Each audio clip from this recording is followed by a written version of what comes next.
به نام الله بخشاینده مهربان.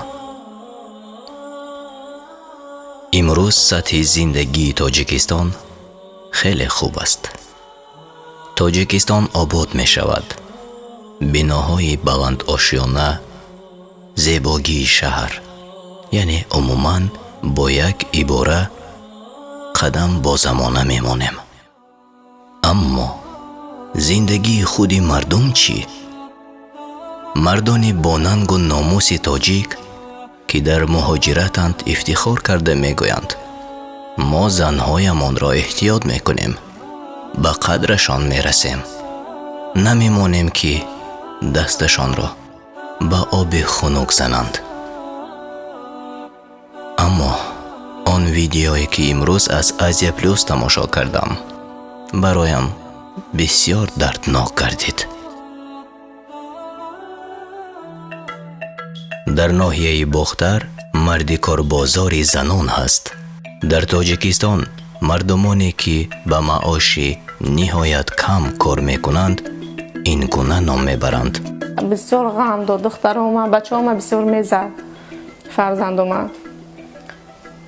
بعد مجبور شدم ای بسیار غم دادن زدنش ای خانه برآمدم. بعد همینجا اومدم کوارتر گرفتم 3 مشره میام. بعد همینجا مردی کار بزرگ همینجا گفتن که کار همین زنکا کار میکنن. همینجا اومدم. بعد همین خطی زنکا کار میریم، هر جای کار میریم. من ساعت 5 میخیزم تا 5 بیگه. در این بازار زیاده از 100 زنها کار میکنند. کارهای نمی غش کشی، سنگ کشی، سنگ برداری، در ماشینا چی میکنیم، غش بار میکنیم، میفراریم. هم خیلی کاری مردکی میکنیم. خیلی نه که مجبوریم زندگی پولی حلال کار کنیم و بیارم به همین فرزندم یا دهنام بخرم و بیارم بخورم. کاری یک روزه زنها 30 سامانی را تشکیل میدهد. اما حتی همین مبلغ را نیست کارفرماها نه همه وقت به زنان پرداخت میکنند. حلال مونده رفتیم راست گپ ما علفوی اگر چادر ویدیم 30 سامانی گفتیم گفت گپا بروا 10 سامانی موند. هم 10 سامانه به اوروی اوچمتا به اوروی بچمتا نگرفتم امرا مجلس. سند کار نیست. زنها از کاری سیاه شرم نمیکنند، اما از آن میترسند که این کار رسمی نیست. حکومتداران محلی وعده میدهند که آنها را با کار تامین میکنند، اما وعده چون وعده است.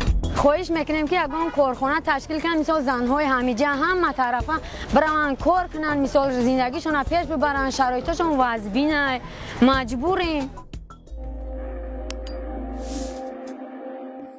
نخواد زنان ما مجبور شده کاری مردانه کنند. مردان کجا شدند؟ تا کی از آبادی مکان گپ میزنیم و به سطح پست حیات مردم چشم میپوشیم. بیشک قیمت شدن اینترنت نیست در تاجیکستان به سبب نبوده است. ببینید اینترنت که نباشد ما چگونه از این حالت مردی کار زنها با خبر می شدیم.